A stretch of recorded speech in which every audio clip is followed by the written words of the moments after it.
మరో breaking news చూస్తున్నాం. విజయవాడలో ఎన్ఐఏ సోదాలు చేపట్టారు. టెర్రర్ లింక్స్ కేసులో సంబంధించి వించపేట ప్రాంతంలో ఎన్ఐఏ అధికారులు ఉదయం 5 గంటల నుంచి సోదాలు నిర్వహిస్తున్నట్లుగా తెలుస్తోంది.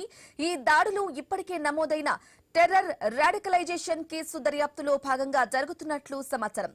గతంలో ఇదే కేసులో పలువురిని అరెస్టు చేసిన అనంతరం దేశవ్యాప్తంగా ఉన్న అనుబంధాలపై ఎన్ఐఏ దర్యాప్తును విస్తరించింది. అయితే ఇప్పటి సోదాలపై ఎన్ఐఏ అధికారులు అధికారికంగా వెల్లడించలేదు.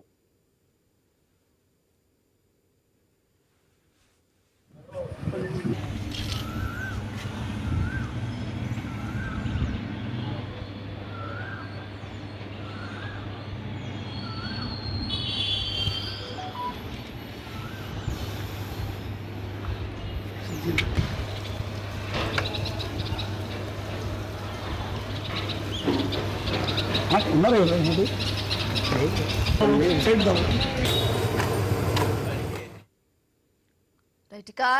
విజయవాడలో ఎన్ఐఏ సోదాలు విస్తృతంగా చేపట్టారు. టెర్రర్ లింక్స్ కేసులో సంబంధించి వించపేట ప్రాంతంలో ఎన్ఐఏ అధికారులు ఉదయం 5 గంటల నుంచి కూడా సోదాలు నిర్వహిస్తున్నట్లుగా తెలుస్తోంది. ఈ దాడిలో ఇప్పటికే నమోదైన టెర్రర్ రాడికలైజేషన్ కేసు దర్యాప్తులో భాగంగా జరుగుతున్నట్లు సమాచారం. గతంలో ఇదే కేసులో పలువురిని అరెస్టు చేసిన అనంతరం దేశవ్యాప్తంగా ఉన్న అనుబంధాలపై ఎన్ఐఏ దర్యాప్తును విస్తరించింది. అయితే ఇప్పటి సోదాలపై ఎన్ఐఏ అధికారులు అధికారికంగా వెల్లడించలేదు. ఇదే విషయానికి సంబంధించి పూర్తి డీటెయిల్ అందించడానికి మా ప్రతినిధి సంతోష్ లైవ్ ద్వారా అందిస్తారు. సంతోష్, విజయవాడలో విస్తృతంగా ఎన్ఐఏ సోదాలు నిర్వహిస్తున్నట్లుగా కూడా ఇన్ఫర్మేషన్ అందుతోంది. టెర్రర్ లింక్స్ కేసులో కూడా ఈ ఎన్ఐఏ దాడులు జరుగుతున్నట్లుగా తెలుస్తోంది. అప్డేట్స్ ఏంటి?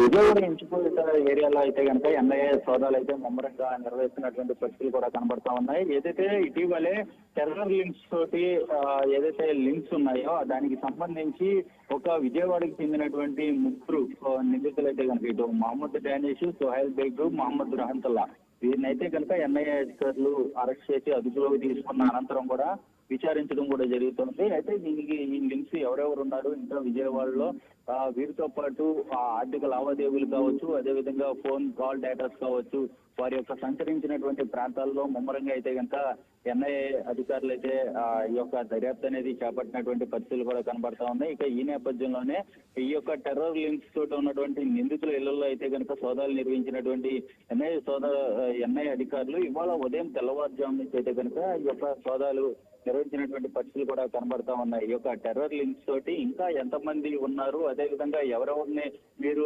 ప్రేరేపించారు, వారికి సంబంధించినటువంటి ఈ వాట్సాప్ సోషల్ మీడియా వేదికగా వినియోగించుకొని వారిని ఒక గ్రూప్ తయారు చేసి ఆ గ్రూపుల్లో ఎవరెవరు ఇంకా ఉన్నారు అన్న దానిపై అయితే కనుక పూర్తి స్థాయిలో అయితే దర్యాప్తు చేపడుతున్నటువంటి పరిస్థితులు అయితే నెలకొన్నాయని కూడా తెలుస్తోంది. దీనికి సంబంధించి ఇప్పటికే ఎన్ఐఏ అధికారులు వీరి ముగ్గురిని ఒక ప్రదేశంలో ఉంచి అయితే కనుక విచారణ చేపట్టినటువంటి అధికారులు అయితే తాజాగా వీరితో ఇంకా ఎవరి లింకులు ఉన్నాయన్న దానిపై అయితే కనుక ఆరా తీస్తున్నటువంటి పరిస్థితులు అయితే నెలకొన్నాయి. ఇప్పుడు ఇళ్లలో సోదాలు చేసినటువంటి నేపథ్యంలోనే ఎలాంటి డాక్యుమెంట్లు స్వాధీనం చేస్తున్నారు, అదేవిధంగా వారి యొక్క అకౌంట్లో ఫ్రీజింగ్ కావచ్చు, వారితో లింక్ అప్ అయినటువంటి డేటా కావచ్చు, వీటన్నిటిని ఏ విధంగా స్వాధీనం చేస్తున్నారా లేదా అన్న దానిపై అయితే కనుక తెలియాల్సి ఉన్నటువంటి పరిస్థితులు అయితే నెలకొన్నాయి. ఏదేమైనప్పటికీ విజయవాడ వించిపేటలో టెర్రర్ లింక్స్ కి సంబంధించినటువంటి అంశం అనేది కూడా ఇప్పుడు కలకలం రేకెత్తించినటువంటి పరిస్థితులు అయితే నెలకొన్నాయని కూడా తెలుస్తా ఉంది.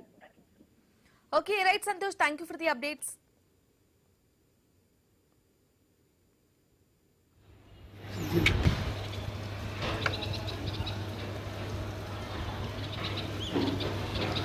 ఉన్నారు